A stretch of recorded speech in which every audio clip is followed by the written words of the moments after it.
కేంద్రం ఒక కీలకమైనటువంటి నిర్ణయం అయితే తీసుకుంది. ఈ 1989 వాహనాల చట్టం ఏదైతే ఉందో దాన్ని సవరిస్తూ ఇందులోకి టూ వీలర్స్ ని తీసుకొచ్చింది. ద్విచక్ర వాహనాలను తీసుకొచ్చి అంబులెన్స్ గా తీర్చిదిద్దాలని చూస్తుంది. అంబులెన్స్లుగా అంటే కొండ ప్రాంతాల్లోనూ అలాగే మారుమూల ప్రాంతాల్లోనూ అంబులెన్స్ సర్వీసులను ఇంకా వేగవంతం చేయాలనే ఉద్దేశంతో రాష్ట్ర ప్రభుత్వాల అనుమతితో ఈ యొక్క కీలకమైనటువంటి నిర్ణయం తీసుకుంది. ఇప్పటికే దీనికి సంబంధించినటువంటి ముసాయిదా కేంద్ర రహదారులు రవాణా శాఖ ముసాయిదా అయితే నోటిఫికేషన్ జారీ చేసింది. కొండ, గ్రామీణ అలాగే మారుమూల ప్రాంత పల్లెలకు వేగవంతమైనటువంటి వైద్య సేవల కోసం.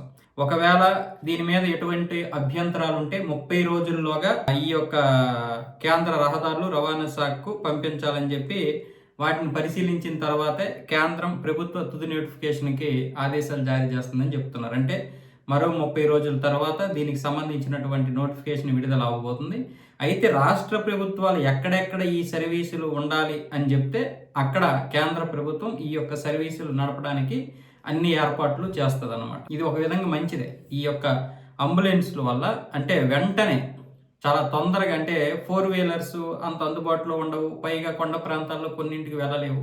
అదే ద్విచక్ర వాహనాల్లో తర్ఫీదు పొందినటువంటి ఈ పైలట్ల వల్ల చాలా వేగవంతమైనటువంటి వైద్య సేవలు అందించడానికి చూస్తున్నారు. అయితే ఇక్కడ కొండ ప్రాంతాల్లో ఉన్నటువంటి పరిస్థితులు ఎలా ఉంటాయంటే కొన్నిటి దగ్గర రోడ్డు మార్గాలు కూడా లేవు. ఈ రోడ్డు మార్గాలు లేనటువంటి వాటిని కూడా ఇప్పుడు గుర్తించి అన్నింటికి రోడ్డు మార్గాలు అలాగే మిగతా వంతెనలు ఇలాంటివి కూడా వేయడానికి ఇప్పుడు ఒక ప్రణాళిక తీసుకొచ్చారు కదా, కమిటీలు తీసుకొచ్చారు కదా. ఆ కమిటీలు కూడా ఇంచుమించు ఒక 5,000 ప్రాంతాల్లో, దేశంలో 5,000 ప్రాంతాల్లో ఈ యొక్క రోడ్డు మార్గాలు లేవని గుర్తించారు. మొత్తం అన్ని గిరిజన ప్రాంతాలు అయితేనేమి, మిగతా ప్రాంతాలు అయితేనేమి. అది రాష్ట్ర ప్రభుత్వాలతో కూడి వీటిని పూర్తి చేయాలని కేంద్ర ప్రభుత్వం చూస్తోంది.